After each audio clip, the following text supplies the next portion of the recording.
gudoomiyaha amniga degmada Jallaqsi Miro Xuseen Siyaad ayaa waxa uu ka hadlay xaaladda amni ee degmada Jallaqsi isagoona sheegay in ay tahay degmada Jallaqsi degmo amni ah balse uu codsanayo in laga caawiyo dib u dayactirka dhismaha buundada degmada. markaan ka baxo amniga guud ee degmada waa fiican yahay ciidamada maanta waxa uu yimid taliyo ururkii waana hadda wixii amaamir iyo wixii hadal oo la kala qaaday rabo la kala qaatay si aan u sugno amniga degmada iyo agagaarada gaar ahaan degmada Jallaqsi iyo tuulooyinkooda iyo magaalada bas amnigeeda u sugno gaar ahaan buundada degmada Jallaqsi wax badan oo burburaha ka jira burburka ka jirana ayadana wax baan ka qabahaynaa dacaradii iyo jaygii iyo arrimaha soo dhan waa diyaarinay ganacsatada degmada Jallaqsi iyo maamulka iskaashanaya ayaa hadda hawshaas ku dhex jira idii kale gacan ka geysanaysan ayadana diyaar baan u nahay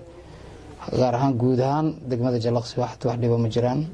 dhanka kale gudoomiyaha ururka dhalinyarada Ismaaciil Cilmi Guure ayaana waxa uu sheegay in ka dhalinyaro ahaan ay bulshada ku dhaqan degmada Jallaqsi ay ka wacyigelin doonaan cudurkan halista ee corona isagoona dhanka kale dawladda federaalka iyo dawlad goboleedka Hirshabelle ka codsaday in laga caawiyo dhismaha xafiisyo ay ku shaqeeyaan ururka dhalinyarada.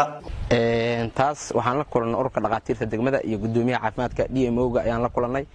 waa ka codsanay waana ku tala jirnaa in public police meelaha liido la isugu yimaado intii xaaladan lagu jiro aan la isugu imaanin waxaan kaloo aan ku balanay inaan wacyigelin buuxda sameeyno baabuuro aan mikrafoon ku xirno dabadeedna xaafadaha aan dhex marsiino si dadku ay u ogaadaan cudurkaas dilaaga ah halista ah faafida badan ee dunida oo dhan maanta ka jiro baahi badan ayaa jirto sababtoo ururka dhalinyaradu wax taageero ma lahan kaliya waxa aan hawsha ku wadnaa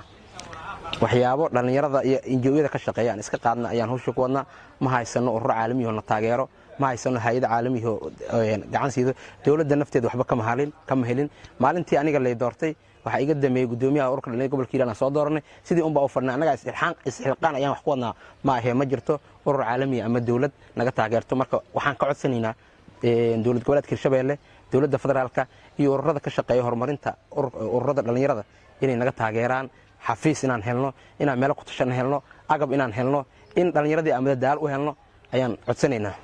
Iskriya Alraag warbaahinta qaranka Buula Burde.